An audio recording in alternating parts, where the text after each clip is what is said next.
Now that we've looked squarely at where we are, a good question to ask might be, how did an intelligent, well-meaning species, who for the most part only wanted to make the world better and more secure for their children, end up in such a condition? What could possibly explain how we got into our current predicament? How did we get here? Someone who looked deeply at this question was Thomas Berry, a cultural historian and cosmologist who spent much of his life examining the relationship between humans and the community of life on Earth. The great work of our times, I would say, is moving the human community from its present situation as a destructive presence on the planet to a benign or mutually enhancing presence. It's that simple. Thomas Berry says that the primary problem with Western civilization is that it creates and perpetuates a radical separation between the human world and the natural world. That we've given all the rights to the human and no rights to the natural world.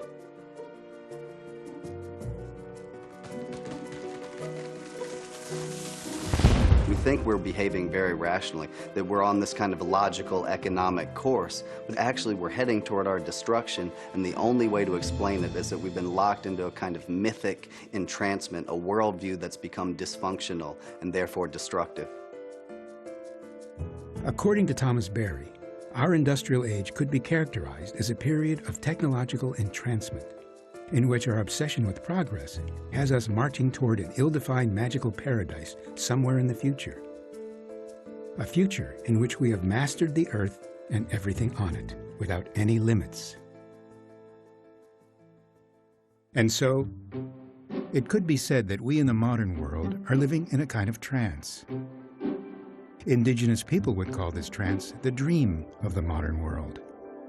This dream could also be called our current worldview, a way of seeing the world we're not even aware that we have. A worldview is held in place by a set of beliefs and unexamined assumptions that we're completely unaware of. Like glasses we've worn so long, we don't even know we're looking through them anymore. People's actions correlate with their worldview. We take actions consistent with how we see the world. And often, those actions produce outcomes we didn't predict or intend. So when our actions produce outcomes we're not intending, it's important to identify the unconscious, unexamined assumptions that generated those actions in the first place.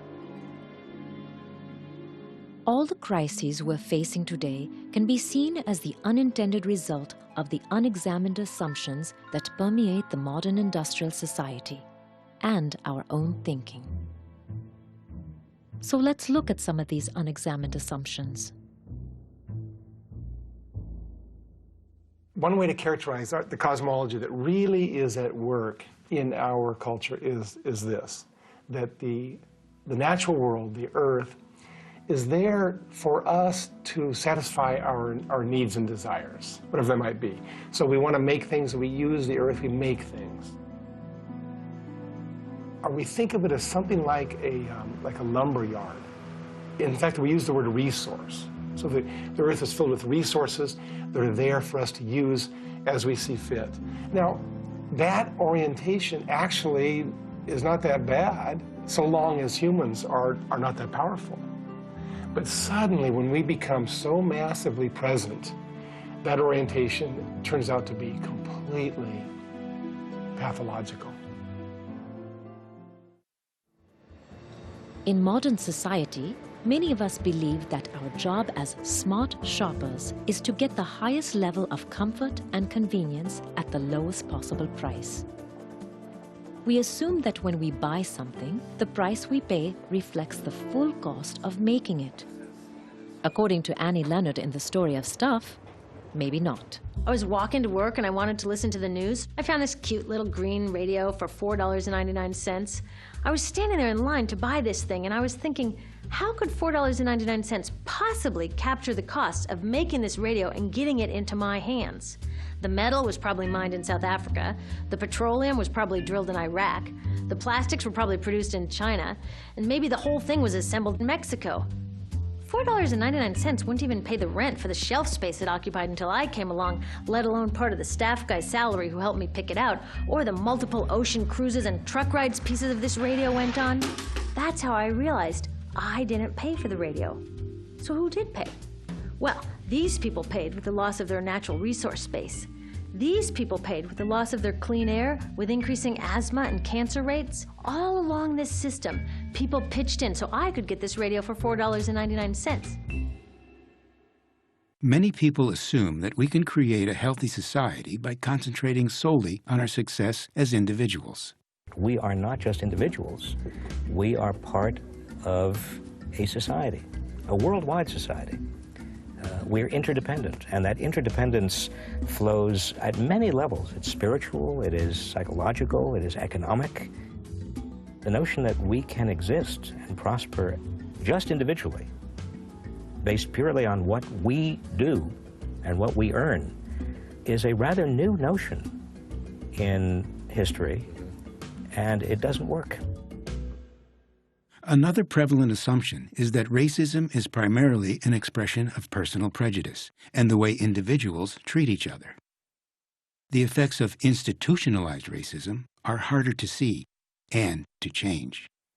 Racism has a cost to every human being on this planet. Racism has dehumanized all of us.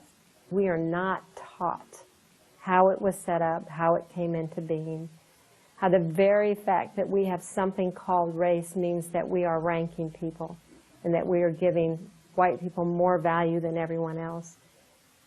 Until we understand the depth of that, it's going to be hard to undo racism. It's going to be hard to change. What we try to do is change people that aren't making it in the system, rather than changing the systems that make sure that some people don't make it. We don't just have unexamined assumptions about how we relate to the planet. We have underlying assumptions that we haven't examined about how we relate to each other.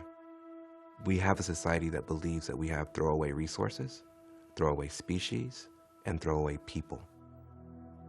The same mindset that says, I can ball up this can and throw it away.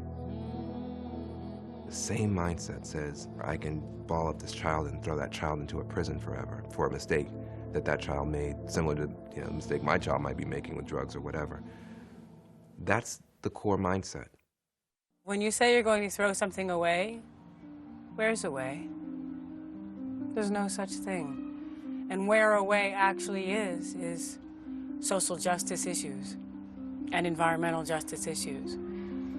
Every plastic bag, plastic cup, plastic to-go container, that is the petroleum complex in Africa, Ecuador, Colombia, Alaska, you name it. Every paper bag, paper plate, paper napkin, that is a forest.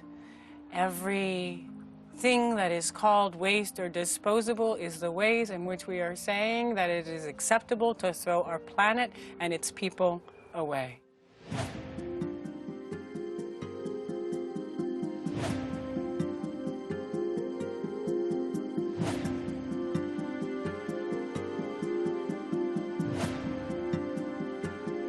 Disposables are one of the huge magnifiers of how we've lost our connection to the sacred.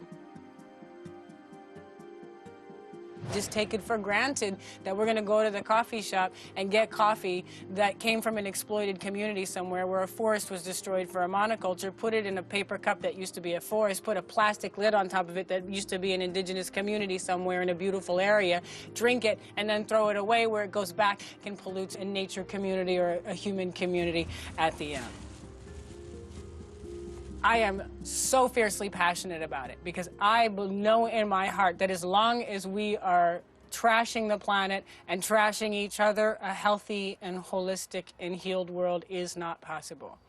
We cannot have peace on the earth unless we also have peace with the earth.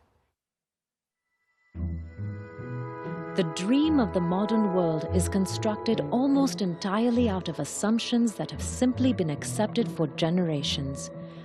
Questioning these assumptions is a powerful way to begin to awaken from our collective trance.